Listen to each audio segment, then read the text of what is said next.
Assalamualaikum warahmatullahi wabarakatuh. Selamat pagi, salam sejahtera buat kita semua.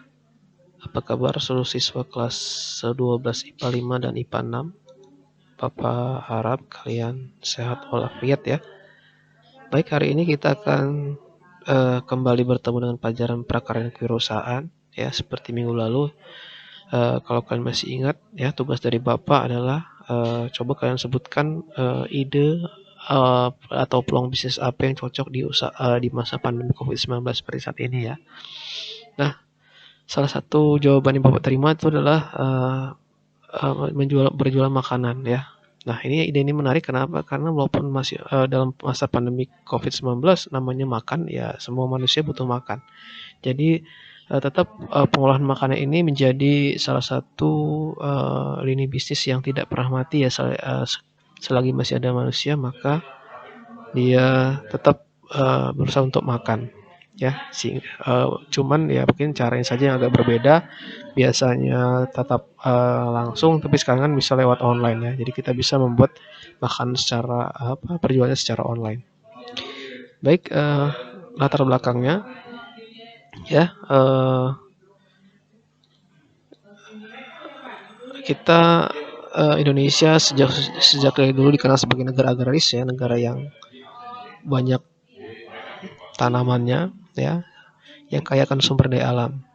Nah, salah satu kekayaan sumber daya alam yang cukup banyak ya, itu adalah makanan dan minuman ya. Jadi makanan dan minuman ini merupakan salah satu kekayaan sumber alam yang sangat berlimpah di Indonesia ya. Bisa kalian bayangkan tiap daerah, tiap provinsi, tiap kabupaten kota itu mempunyai ciri khas makanannya masing-masing ya. Mungkin kalau kalian berasal dari daerah Jawa ya, mungkin ada makanan khasnya ya. Bisa makan, bisa minuman ya. Atau misalnya yang dari daerah Lampung itu juga sangat terkenal dengan adanya makanan-makanan khasnya. Nah, pada dasarnya makanan dan minuman ini dikonsumsi oleh manusia untuk memenuhi kebutuhan gizi bagi konsumennya ya. Jadi bukan hanya sekedar kenyang, tapi juga ada nilai gizi yang diperoleh ketika kita bisa memakan atau minum sesuatu. Oke, berikutnya setiap daerah di Indonesia mempunyai makanan minuman yang khas yang sebagian diantaranya diyakini nenek moyang kita mempunyai dampak kesehatan bagi penggunanya yang lebih dikenal dengan istilah makanan tradisional ya.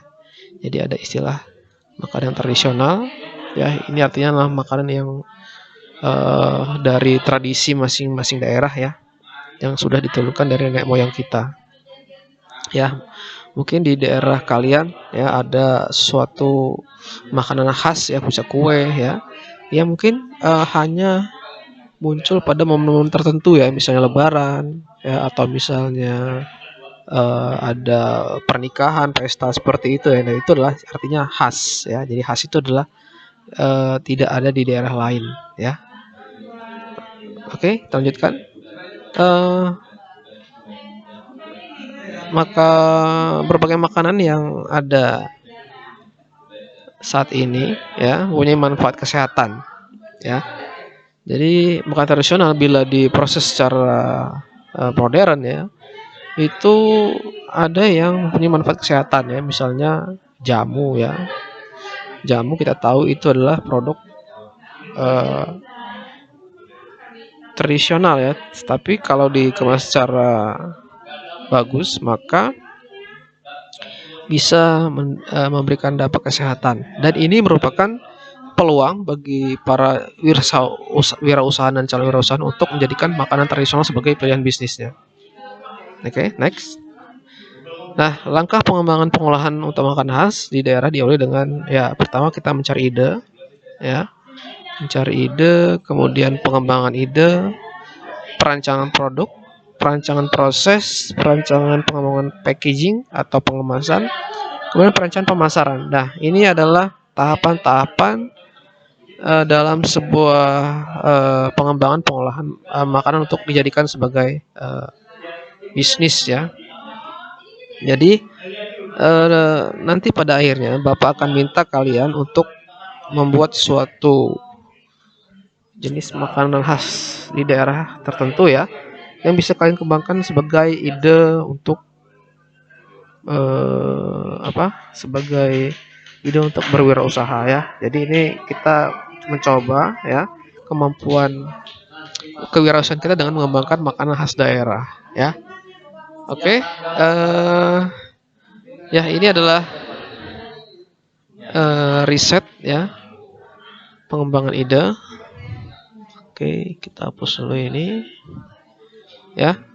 Jadi pengembangan bisnis makanan tradisional itu pertama kita melakukan riset ya, riset potensi khas daerah ya. Kemudian data tentang bahan baku ya. Jadi biasanya makanan atau minuman yang ada pada suatu daerah itu berkaitan dengan bahan baku ya yang ada di daerah tersebut. Ya, misalnya di daerah tertentu ada bahan bakunya banyak mengenai singkong atau pisang, maka biasanya makanan-makanan yang muncul itu berkaitan dengan bahan baku tersebut. Kemudian teknik produksi ya, teknik produksi bagaimana dia memproduksinya, kemudian pasarnya seperti apa ya. Jadi ketika kita akan mengembangkan makan atau minuman ini, pasar mana yang akan kita sasar ya. Kemudian kita eksplorasi di pengembangan. Nah ini ada perancangan ya. Jadi ada perencanaan produk, proses produksi, pengemasan dan promosi. Kemudian dilanjutkan dengan perencanaan sumber daya manusia dan keuangan. Kemudian akan jadi proposal usaha ya. Jadi apa sih target yang akan kita jalankan pada pembelajaran pendidikan kewirausahaan sampai semester yang akan datang itu? Ini adalah kita akan mencoba membuat proposal usaha ya, yang mudah-mudahan bisa kita laksanakan sebagai masukan ide kita ya dalam mengembangkan bisnis.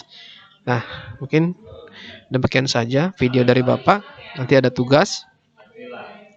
Tugasnya yaitu kalian bisa mulai meriset ya, tuliskan dan gambarkan informasi tentang produk makanan atau minuman khas di daerahmu ya. Coba nanti dideskripsikan produknya, bahan bakunya dan cara pengolahannya. Jadi nanti Bapak minta di lembar tugasnya Bapak minta kalian mencatatkan atau menyebutkan berbagai macam, maksudnya bisa lebih dari satu ya, makanan atau minuman khas yang ada di daerah. Kemudian bagaimana produk itu seperti apa kegunaannya, kemudian bagaimana cara membuatnya dan seterusnya. Dan apakah ada kemungkinan produk tersebut bisa dikembangkan secara komersil untuk dijadikan sebagai potensi untuk berbisnis ya. Jadi kalian bisa berjualan ya. Intinya seperti itu ya. Menjadi seorang wirausaha ya. Baik, demikian video dari Bapak. Bapak akhiri dulu. Wassalamualaikum warahmatullahi wabarakatuh.